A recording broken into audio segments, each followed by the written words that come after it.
So take a look at Perek Yud Daled. Perek Yud Daled, it's on page, page 802. 809? Okay. 804. 802. Okay. So about 9 lines from the bottom. It says, Vatisa kol ha'ida va'itnu es kolam va'yivku kol ha'am ba'layla hahu. They all raise their voices and they start crying. So we mentioned that because they cried for no reason, so HaKadosh Baruch Hu punishes Klal Yisrael that they're going to be crying on that night throughout history, which is the night of Tisha B'Av, night of Beis Hamikdash. First Beis Hamikdash was destroyed, the second Beis Hamikdash was destroyed, and we had mentioned that that was the day of the expulsion from Spain. Columbus himself, they found in the memoirs of Christopher Columbus that he says that when he got when he left the port of Spain, which was on Tisha B'Av of 1492. He said the port was so full with ships of Jews leaving, it was very difficult to get out. And again, what they have it today with the cargo things, what's it called? They get the backup we have nowadays with the cargo. What's the word they use for it? The containers. Yeah. What's the word they use? They have because there's a fancy word that the containers can't get out. No, that they're congested because of congested traffic. So it says, "Vayilodu al Moshe v'al Aaron kol b'nei Yisrael v'yarba leim ha'ida lu mastu be'eretz Mitzrayim v'bamidbar hazeh lo mastu." Oh, it would have been better to die in Egypt or to die in this desert. V'lama Hashem mevi osanu al aretz hazos lidpol b'cherev nashenu v'tapenu yilavaz. Why is Hashem bringing us to this land? We're going to get slaughtered by the sword. Our wives and children will go be what do you call it? How's the article translation? Our wives and young children will be taken captive. Halotov lanu shuv Mitzrayim. Better we should go back to Mitzrayim. Okay. So then, in pasuk, what do you call it? In pasuk Yud Daled, so it says like this. All the way down. Hashem says to Moshe Rabbeinu, "Why are the people antagonizing me and provoking me?" And then HaKadosh Baruch Hu makes a statement here, which is one of the most important ideas that I've ever heard in Torah and in education and in dealing with other people. HaKadosh Baruch Hu says the people are going to get punished. And then, 5 lines from the bottom, and you have to see this very carefully. It says, "V'avdi kolev," my servant kolev. For 806, 5 lines from the bottom. Ekev haisa ruach acheres imo, my servant Kalev, because he had a different attitude. Vayamale acharai, and he was faithful and he followed me. Vaviosi velarz asher bashama, Kalev will be brought into the land, even though all the others are going to die out in the desert. Vizaro Yershana and his offspring are going to inherit it. So Kalev is going to be handsomely rewarded for what he did. He stood up against the Jewish people, and he took them on, and he said the Meraglim said bad, and he said good, and they said bad, and everyone started crying. Now he's going to get rewarded for this. So the question becomes like this. Now let's get this clear, because listen to the sequence of events. The sequence of events where the Meraglim come back and say the land is not good. As soon as Kalev heard that, Kalev says, it is good and we could go in. The response of the Meraglim was then to be a little more direct. They say, no, we can't go in. Originally, all they said was it's not good. Then they became even more adamant about their position. They said, we can't go in. And as soon as they said that, then the people started crying. So there are 4 steps here. The Meraglim speak, Kalev speaks, the Meraglim speaks, the people start crying. Okay, there are 4 steps. Okay. And as a result of what Kalev did, he's going to get rewarded. He gets a portion in the land. His children are going to get a portion in the land. He gets rewarded. So Reb Moshe Feinstein Zatzal asks the following question. He says, it is not logical to say that Kalev got rewarded for effort alone. In other words, did Kalev accomplish anything? Didn't accomplish anything. Didn't accomplish anything. Because you see, the Meraglim said negative. He said positive. They said negative, and the people cried, and there was a decree, the 40 years in the desert. So he didn't accomplish anything, did he? So why is he getting rewarded? So we do get rewarded for effort, but Reb Moshe Feinstein says it is not mistaber, it is not logical that this reward was a reward for effort. And therefore, Reb Moshe Feinstein presents a principle here. You have to, this is mind-boggling. He says like this. Imagine, this is not his example, I'm just using the example, but it's because he uses the concept. Imagine there you walk through the hallway of a hospital, and you see a doctor is about to pull the plug on a patient. The patient's on a respirator, the doctor's about to pull the plug, what we call murder. Why the doctor has to do it, I've never understood. The doctor is meant to be curing people, not killing people. Why does the doctor have to pull a plug? You have to go to medical school for 6 years to pull a plug. And to the contrary, if the family wants that out of sympathy and mercy, grandpa should die, so why don't you honor the family to do it? Well then go ahead, pull the plug. Go ahead, you're doing the kindness. Why does the doctor have to pull the plug? Okay, I got that off my chest. So what do you call it? So you walk through the hospital and the doctor is about to pull a plug on a patient. And you see he's about to murder the patient. That's called, halachically, it's called murder. So what you do is you grab his hand and you keep his hand off the plug for a minute.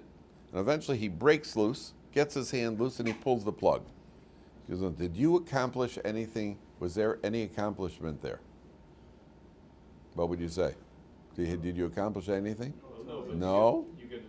You didn't accomplish anything? You could have stopped for trying. No, we're trying. You didn't accomplish anything? You got another minute of life? You got another minute of life. You got another minute. And if it would have been a day, that would have been something? It would have been a week, that would be. A week we agree. If you kept them alive for another week, that we agree accomplished something? No. If you kept them alive for a week, you didn't accomplish anything. So how long would you say is an accomplishment of keeping somebody alive? A month? No, he's going to die anyway by this time. So we may as well kill him. You may as well kill everybody because everybody's going to die, right? Wait, I understand. Okay, so the halacha does not view it like that at all in any way, shape, or form. The halacha says that just like if you keep a person, for 10 years, if you kept alive for 10 years, that would be good? Is that an accomplishment? No? You better stick in the Gemara here for a while. We're going to have to straighten you out. Lior. The what do you call it? The halacha says if you keep somebody alive for a minute, that's another minute of life, and we have no appreciation. This is where we part company with the modern approach of quality, the concept of quality of life. They say, well, listen, there's no quality of life. You may as well let the person die. How did you decide what quality of life is? By us, quality of life is being alive. Being alive is always better than the alternative. And even if a person is alive and suffering, if a person who suffers, a person who's in pain and suffers another minute of pain in this world, knocks off a tremendous amount of suffering in the world to come. And who knows what kind of mitzvahs a person could do while alive in this world. If you keep a person alive for another week or another minute, and in that minute he answers one Amen Yehei Shmei Rabbah, so that means a major accomplishment. So every minute of life is an accomplishment. Now, Reb Moshe Feinstein says the same way that if you keep his hand off, Jake, can we make it a little colder? If you keep his hand off the plug for a minute, you have kept him physically alive.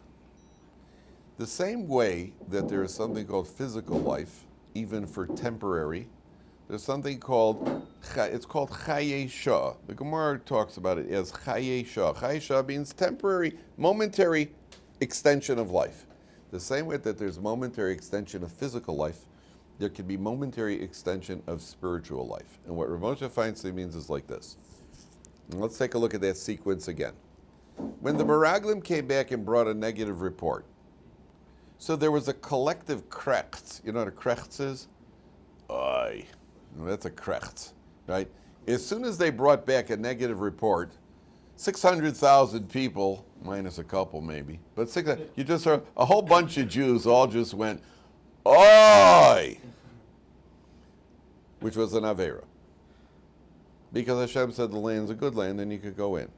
So you're a bunch of ingrates and you're denying the word of God, and that collective oy, when the Meraglim first spoke, is considered an Avera. It's a sin. Then Kalev gets up and says, no, we could go in. At the moment Kalev spoke, at least some of the people thought to themselves, you know what, we really should not have such a bad attitude. That means some of the people at that moment did tshuva. And then the Meraglim speak again. The Meraglim says, no good, we can't go in. Then again, 600,000 people, even the ones who did tshuva momentarily, will go, oi! And they start crying. And at that moment, Kodesh Baruch Hu gives a wedding call. A bunch of Jews are crying. Kodesh Baruch Hu brings a decree, you're all going to be in the desert 40 years. But there was a few moments of tshuva. For those few moments of tshuva, that's not an effort, that is a concrete, tangible accomplishment. So people ask, hold for a few minutes. People ask me all the time, what is the success rate at Ohr Somayach? People have asked me this many times. What's the success rate at Ohr Somayach? You know what the success rate at Ohr Somayach is? And what they obviously mean is how many people become from at Ohr Somayach. I don't know, it depends. How many people from Ohr Somayach become Chicagoans? There's a zero success rate. If you weren't one when you came in, you aren't one when you leave. So that's not successful. That would be the ultimate success. But that aside, sorry, Mayor, what's the success rate at Ohr Somayach? 100%. 100%. Because there isn't a person in Ohr Somayach who has not come in here and at least learned one word of Torah. If you've learned one word of Torah, that's already a success. So a person could come in and a person could, in his own life, experiment with Judaism, could check it out, come in, check it out. And I've met people who really made a commitment. And you see them 10 years later and they have nothing to do with observance. There was Chayei Shah of the Nefesh. For those moments that they were observant, that's a tangible accomplishment. Not for us, for them. It's a tangible accomplishment. And so if a person's sitting, if you invite somebody to your Shabbos table, and a person's sitting at your Shabbos table, and for a few moments at your Shabbos table, besides the fact that he washed, benched, that he's made a bracha, that he heard a Dvar Torah, besides that, the person sitting at your Shabbos table saying to himself, you know what, I really should embrace this lifestyle. This is really something good. For those few moments, it's Chayei Shah. That's a tangible accomplishment. Kalev is rewarded for a tangible accomplishment, not for effort. There was a tangible accomplishment because there were people who had thoughts of tshuva. That's what Rabbi Feinstein says. And the fact that they then turned back and went the other direction, okay, so they're going to be accountable for that. But for those few moments, there was a tangible accomplishment for their nefesh. And we don't know how things work up there. We don't know what happens to the nefesh up there. But for those few moments of hirhure, what's called hirhure tshuva, they thought to do tshuva, that's going to clean the slate for them at some level. That's why I always tell guys who come to Ohr Somayach, when you first come in here, I feel sorry for you.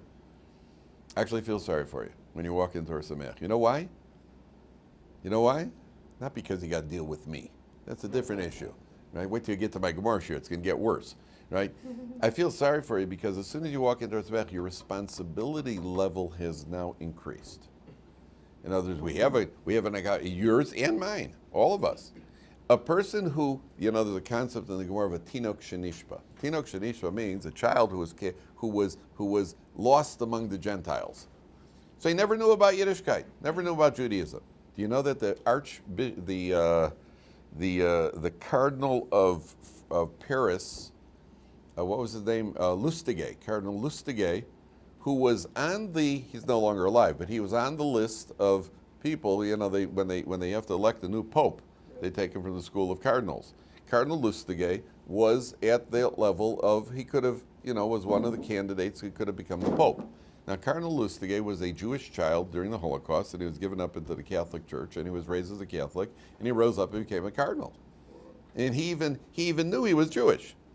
Now, if Cardinal Lustiger goes up after 100, when he died, I assumed that's a classic Tinok Shenishba Lebein Ha'akum. He goes up, why did you put on tefillin? Listen, if he was indoctrinated from the earliest age with Catholicism, so there's much less responsibility level.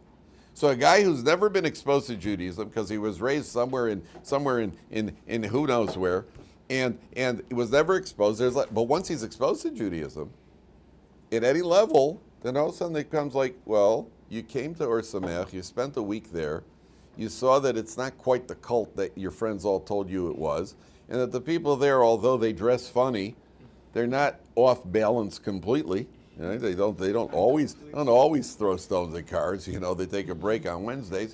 Whatever it is that you've been told and indoctrinated with. But now you saw. So what a guy says, yeah, but it didn't really speak to me. So where did you go for Ohr Somayach? Well, I went to Tibet, right? Because seeing people sitting on beds of nails and eating rice for 6 months, so that's balanced.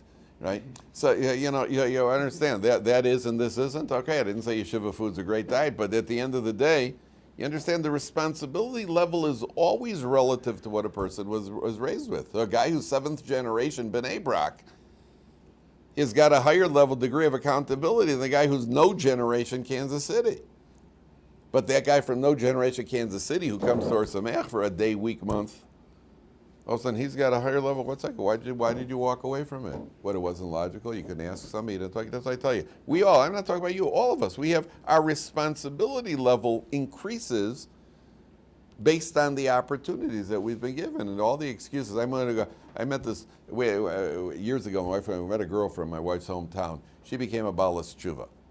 Her father didn't. Her father was loaded. It didn't because she was an only daughter, a very wealthy man. Sorry, guys, she's married already. And she what do you call it? So I once asked her if her father ever, got interested in Yiddishkeit. So she told me her father made a trip to Israel, and he said to all his friends that if he gets a spiritual awakening, then he'll become religious. So he came to Israel, and he went to very spiritual places like Eilat and Netanya and Haifa, and then he came back home and said that he didn't get his spiritual awakening. Right? So he's got his very fancy excuse to say to his friends again. He came up with this turn of phrase, I didn't have my spiritual awakening. That only cuts it with his friends on the golf course, right? Who themselves didn't get their spiritual awakening. But when he comes up after 120 years, there's going to be some degree of accountability. Hey, you had a daughter. She wasn't a nutcase. You saw your daughter's stable and balanced. Why didn't you investigate it? Responsibility. Don't tell me about your spiritual awakening, because you know as well as I do that when you go to Israel and you go to a casino in Israel, there's no chance of spiritual awakening there. And you go to Eilat, you're not going to get a spiritual awakening. See, the stories are great for your buddies, but up there it's not going to cut it. That's what the Torah is teaching you over here. That means that sometimes you yourselves will find, you may have friends, relatives that you're trying to influence, which for good reason. How you influence people is a different question. But some guy may ask you questions about Yiddishkeit, and you may discuss it with them, even with your friends. And then they walk away from it. They're not interested, and you feel you're frustrated. I tried and all that. I talked to him about it, and I taught him this and this, and he walked away from it. Listen, there was an accomplishment there. There was an accomplishment there, and you don't know besides you don't know what the long-term effects, what seeds you plant. You don't know what's going to happen in the long term. You don't know what effect you have because of the force of your personality. You come across as a balanced person and you're a pleasant person. You don't know, because this guy in that world goes out and then he thinks back, I met a guy once who was a pretty nice guy and he was religious. You don't know what the effect is. But even if there's no effect, a visible effect, there was an effect. That's what the Torah is teaching you. Very, very important concept. That's what you're going to ask something. I was just going to say that. What's that? I was going to say that. That what? That having a leader who leads by example, like imagine a world without leaders, then there would be no opportunity for the Jews to do tshuva. So just him saying that exemplifies the path that they should take, and therefore later on, after they had already sinned, they now have the opportunity that they will be able to overcome it and act. At least they've had the example. At least they've had the example. Correct. And that's more important. You should know, by the way, that when you do have interactions, this cannot be repeated enough. Everybody wants their relatives and their friends, once you've decided, you've seen what a Torah lifestyle is, and you see what it offers you, and you see that's the right thing.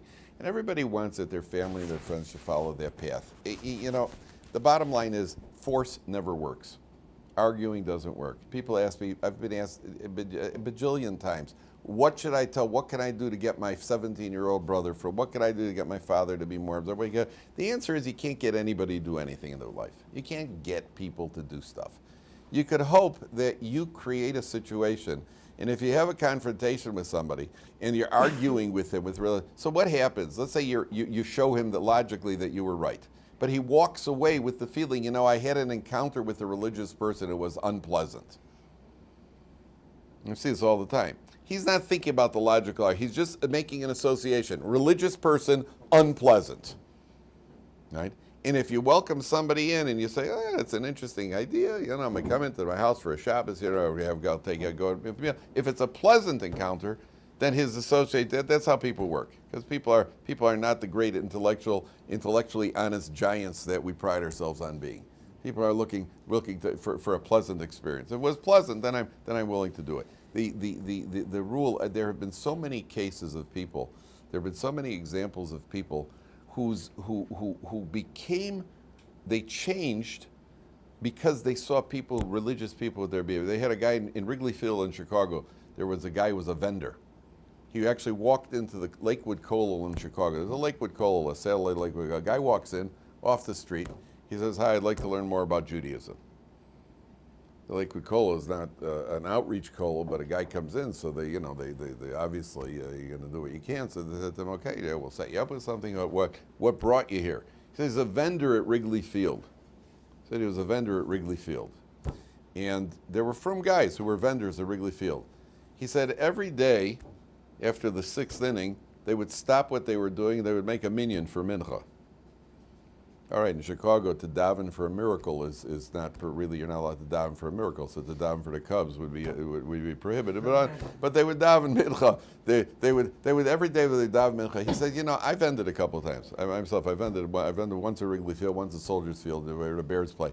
I can tell you, when you're a vendor, and I remember the guy telling me when he invited me, I was a substitute vendor, and I thought, wow, this is going to be great. I get to make money and watch the ball game. I want to tell you something, the ball game didn't interest me because you're running around and you're pulling down cash. It's an interesting thing. I love sports, but I love cash, right? And when you're running around hustling Cokes and people are calling you for the Coke, I'm not interested. Once in a while you stop. Is something you have the bases loaded? And you stop to watch because nobody's watching you anyway because everybody's watching. So you watch it, they hear a roar, or there's a big field goal, so you stop for that. Other than that, I wasn't interested in the game. It's interesting. I wasn't interested. I was interested. You're running around, and it's a hustle job, and you're making money. So the guy said these guys are hustling money, and they stopped every day because they have a value to go and and pray. I was very impressed. He said, and not only that, I saw one of the guys, he gave somebody a Coke. He took change from the guy. He gave him a $20 bill. I forgot what it was. The guy, instead of giving him, the guy accidentally gave him a $100 bill. And the vendor said to him, "Oh, no, you gave me too much." And he gave the $100 back. Now, if you met the guys who are vending, guys who are vending don't generally give back $100 bills. You walk off into the sunset. That's called a good day. Right? He said the guy turned around and gave him back a $100 bill. He said, "I want to see what this is all. What is it that made the people behave this way?" That works a lot more than all lectures about do we come from gorillas or we don't come from gorillas and so on and so forth.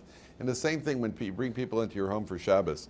You bring people at the Shabbos table. The Shabbos table is not the time, believe it or not. If you bring in a guest to your house who knows nothing about Yiddishkeit, that is not the time to start discussing big bangs and gorillas and anything else. The Shabbos table is the time to show a person what a Shabbos table looks like, because he's never seen that. Let's see how a family functions with a Shabbos table. Oh, wow, this is really interesting. Wow, this is something I've never seen before, and that goes much further than anything else. In any event, there's more to say, but I want to go on. Just realize it's who you are, not what you say, that has an effect on people. Okay, take a look at. Take a look at Perek Yud Daled, Pasuk Mem Daled. No. Sorry. Lamed Zayin. Next page, 808. Jake, could we make it a little colder? It's somehow cold means cold. Okay, it's at the bottom of page 808. So it says like this. 5 lines from the bottom. It's the men who Moshe sent to check out the land. 5 lines to the bottom, 808. Vayoshuvu vayilonu olav kol they got the whole people upset. Lahotzi diba al oretz, by spreading a bad report on the land. Vayamusu ha'anoshim motziei diba sa'oretz ra'a b'magefa lifnei Hashem. They died in a terrible plague. These men died in a plague. How did they die? How did they die? So the Medrash says their tongues stretched out and went into their belly buttons. Yeah, I hate when that happens. Their tongues stretched out, went into their belly buttons, and then the worms crawled along. And then what? Worms crawled on their tongues in and out of their stomach to their mouth. Yes, I don't know the treatment for this. And so they died. That's called a plague. It was a magefa. So the question is obviously, HaKadosh Baruch Hu pays, there's a concept called mida keneged mida. Mida means you get what you deserve. Mida keneged mida means, I think they call it quid pro quo. You get what you deserve. HaKadosh Baruch Hu pays back measure for measure, what they call. You get exactly what you deserve. Why is that the punishment? Why is that the punishment for the Meraglim? That their tongue stretches out. Obviously, it has to do with the tongue because they spoke bad about Eretz Yisrael. They spoke Lashon Hara about Eretz Yisrael. So obviously it has to do with the tongue, and the tongue stretched out all the way into the belly button. Where'd the belly button come in? Why does the belly button come in here? So the answer is like this. The commentators explain, it's a very interesting, I think, and it just shows you the precision of how Hashem deals with people. First of all, picture an ancient map of the world. Picture an ancient map. If you look at an ancient map, the world was basically Europe, the southern part of Asia, and the north part of Africa. And right in the middle of all of it was what? The Mediterranean. It was specifically Israel.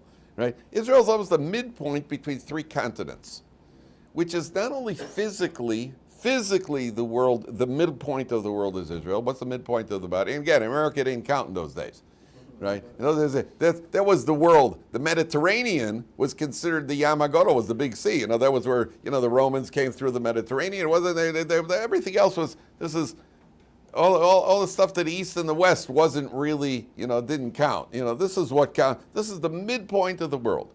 Israel was the midpoint of the world. It's called Tabur Haaretz. Eretz Yisrael is called Tabur Haaretz, the midpoint of the land, of the earth. And the belly button is also called the Tabur.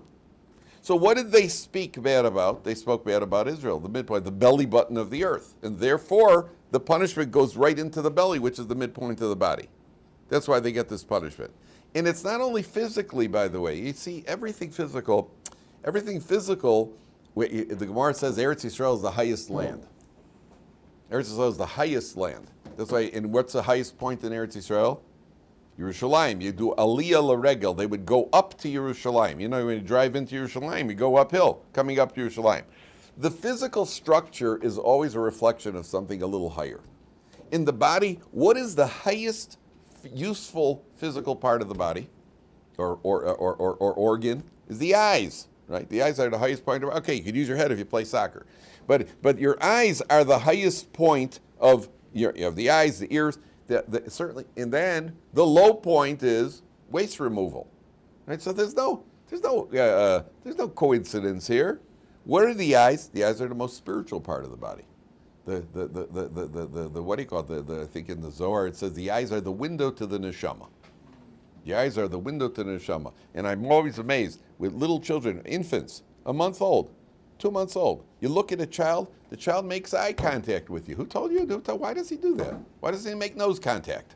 Why does a child look at your eyes? The child always looks at your nose, doesn't look at your nose. A little kid, 2 years old, who taught him that? Instinctively, he makes the eye contact. Why is it that if you would put a physical item on your arm, it doesn't irritate you? But the slightest physical item that invades your eye could drive you nuts. You get one eyelash in your eye, you're like this. And I noticed that when people have trouble with their eyes or their contact lenses, there's like almost an international agreement. You could invoke strangers to help you out because there's no respect for friend or foe. Everybody has this kind of this thing. I got a problem with my eye. You could ask anybody at the bus station. Do I have something in my eye over here? Because everybody knows they've all been in the same situation. It's like bumming a cigarette off somebody. Like, I've seen cab drivers on the street, pull up next to a car, next to a truck. They, can you throw me a cigarette? I'm out. Well, that we respect. The international respect for cigarettes. Same thing when something's stuck in the eye. Why does the eye irritate you? One little, an eyelash in your eye, and you could drive you nuts all day. Why is that? Because to the degree that something is ruchni, to the degree that something is spiritual, he has less tolerance for something physical. So the most spiritual part of your body is your eye. Therefore, any physical invader, how do you know? And that's why the eye is the highest point on the body. It's not just because it works better that your vision is up here. The high point of the body, like the high point of Eretz Yisrael, means the high point spiritually. Yerushalayim is the highest point spiritually. Eretz Yisrael is the highest point of all the nations. What's the lowest point in Eretz Yisrael? Not a coincidence. Where's the Dead Sea? Isn't that interesting? What was at the Dead Sea at one point? Stone, right? And then there are people go and get a picture of themselves taken at the lowest point. Ever see that? People that stand by that thing that says this is the lowest point on earth or the lowest point in Israel. People have their picture taken there. Yes, I am low also. That's I don't know why anybody want to take a picture there. I'm not sure. But they're at the Dead Sea. And what was Stone? Stone was the lowest point there. So the physical corresponds to, what do you go? The same way the belly corresponds to, the belly button is the center of the earth. Eretz Yisrael. All focus is on Israel. Why is it that people can slaughter each other in other countries? The Russians could do whatever they want in Ukraine, but if some guy builds a balcony on the West Bank over in Israel, all of a sudden the whole world, it's an international, what's his name, Macron and Macaroni or whatever, the French, what do you call it? He's got something to say about, hey, go take care of your Muslims, will you? What do you want? Leave us alone over here. Everybody's got something to say about what Israel does. Everybody's got an opinion. Here you got Israel goes and bombs the airport in Syria, and the Russian foreign minister says, hey, listen, these are human rights violations. Without batting an eyelash, Israel bombs the Syrian airport for good reason, and this guy calling these are human rights violations. In the meantime, they're using weapons that nobody has seen in here. Who knows what they're doing? They're slaughtering people there. Israel everything's focused on Israel. It's the midpoint of the earth. Okay, now there's a big question here. Question number one is, that these people die with this terrible plague. And the Gemara says, how do you know you need 10 men for a minion? How do you know 10 men makes a minion? For davening. You have 9 men, you can't say Kaddish, you can't say Borchu, it doesn't count as a minion. 10 men, you have enough people for a minion. Where did they get the idea of 10 men makes a unit for a minion? Says the Gemara, because we find it over here. Hashem says, Ad Mosai la'eda hara azos. This Ada, this bad congregation. And since a bad congregation is 10 people, a congregation is 10 people, that's what we learn, that a minion is 10 people. Isn't it also from Sodom and Gomorrah? The Gemara says from Ada from here. Okay. So the question is, a friend of mine and I were talking about this. That's what the Gemara said. I was like, yeah, couldn't you find a better place? From 10 guys who died from plague, that's where you learned that we need a minion? Because 10 guys, you couldn't come up with a different source? 10 no goodniks who die from a plague, and that's how we know you need a minion. Right? Doesn't it strike you a bit strange? Why? Number one. Number two, what's with the worms? Yeah. What's with the worms crawling in and out? I mean, why the worms? What's the lesson in it? At the depth of what's the lesson? So the idea seems to be like this. Why is it that your davening in a minion is a better davening than davening by yourself? So practically, it's because when you're around other people, you behave better. That's first of all. Men need that extra. When you daven in your room, so your davening doesn't look like the same as davening. When you daven in your room, you got your pajamas on, and you got and it's amazing how fast davening goes when you daven alone. When you daven in shul, so it's a little different. Women don't need that added. Because women have a natural connection to tefillah, whereas men don't. Men have an actual disconnection to tefillah, and therefore men you daven with the minion. That's practically, but there's more than that. The idea is that when you daven, this is an oversimplification, it's obviously an oversimplification, but the idea is when you daven alone, your tefillah goes up, and then the malachim, the angels who carry your tefillah up, so they kind of give it an inspection. How much kavanah was there, how good was the davening, so on and so forth. When you daven with a group, what I compare it to is imagine a guy going in at border control. You're trying to go into a country and you bring in your passport. So at border control, you give them your passport. They take a look at your passport. They look it over and look at you, look it over, look at it. They'll inspect you good and proper and then let you in, or don't let you in.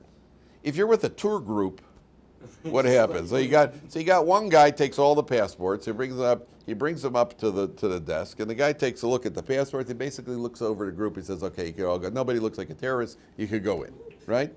When you daven by yourself, your own davening is put under intense scrutiny. When you daven with a minion, your tefillah all goes up in one box, so to speak.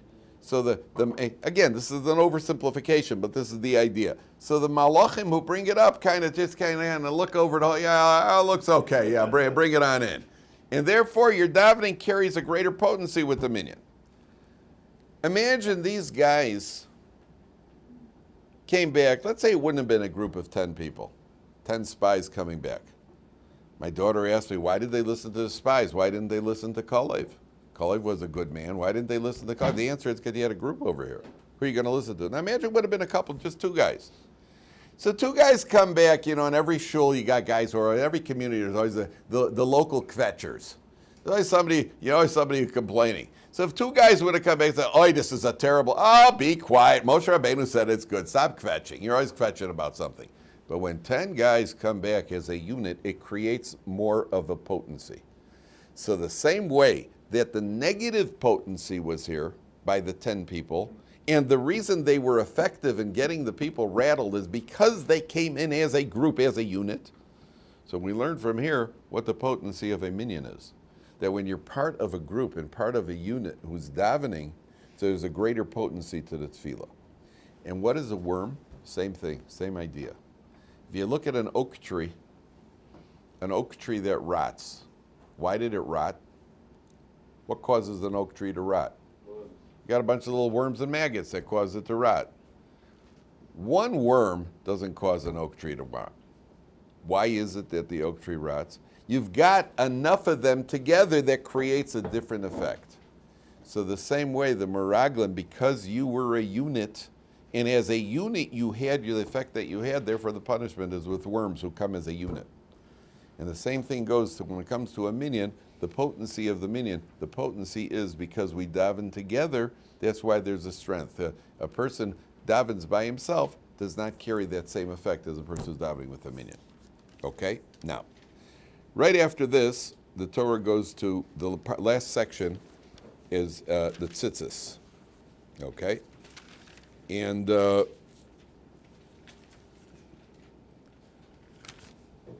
the way on page 816. So when it comes to tzitzis, first of all, you should be aware the Vilna Gaon was on his deathbed. And on his deathbed, the Vilna Gaon started crying. And he grabbed his tzitzis. His disciples asked him why he was crying.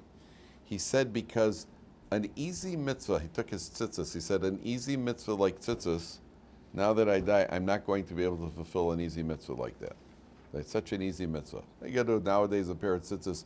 Nowadays, nowadays a pair of tzitzis costs you 40 shekels, 50 shekels. For 40 or 50 shekels, a person could be fulfilling the mitzvah of tzitzis. So the Torah says like this, Vayomer Hashem al Moshe Lem, where we say this every day, several times a day. Daber el b'nei Yisrael v'amarta lem sulam tzitzis al kanfei vigdeihem l'dorosam, throughout their generations. V'nasnu al tzitzis hakonav pisil techeles. There should be a strand of blue. Tcheles. So we don't have the tcheles nowadays, but we do have the tzitzis, and we have a command to wear the tzitzis. The idea of the tzitzis is several-fold. I'm sure you've learned all about it, but one of the ideas of the tzitzis is that the first third is wrapped very tightly. The first third of the tzitzis is wrapped tightly, and then the next 2/3, and it should be 1/3 and 2/3, spreads out into 8 branches. So one of the explanations for that is that in developing in Yiddishkeit, developing in Torah, a person first has to follow the educational path straight. Follow the path, follow the tried and tested path of developing as a Torah Jew, which is very, very straight and tight. We have our rules, we know what works and we know what doesn't work. After a person has developed that, then a person could branch out on his own and develop his own various talents, whether it's going to be in the area of Torah or Chesed or Tzedakah or whatever it is. But in the early stages, one has to follow the group and be part of the unit to develop properly. That's what's alluded to by the tzitzis, number one. Number two, you'll notice at the bottom of the page, when it says, we say this every day, "V'haya lachem letzitzis u'reisam," so you're supposed to see it. That's why we wear our tzitzis out. I think Sephardim do not. They have a tradition not to wear the tzitzis out. U'zechartem es kol mitzvos Hashem v'asisam osam, v'lo suru acharei levavchem v'acharei einechem. Do not stray after your hearts and after your eyes. And if you look at Rashi over here, so Rashi says, a little puzzling, because Rashi, the left column, 3 lines from the bottom, says, Rashi says it, Velosa sura acharei levavchem, kimo mitur ha'oretz.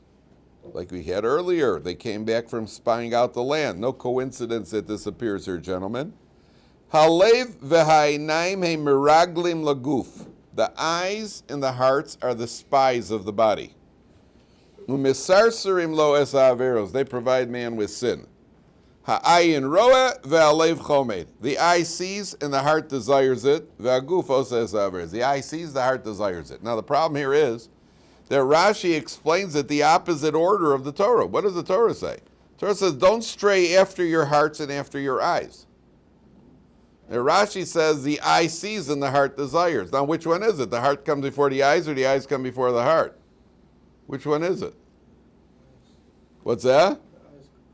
The eye, yeah, but the Torah says the heart comes first. It says, what's that? In different situations, it could be either. In different situations, it could be either. That's true. That's true. In the truth of the matter, that it's in most situations. Because what do you say, Ezra? I was just thinking, often the heart will push you towards curiosity, and then you will look.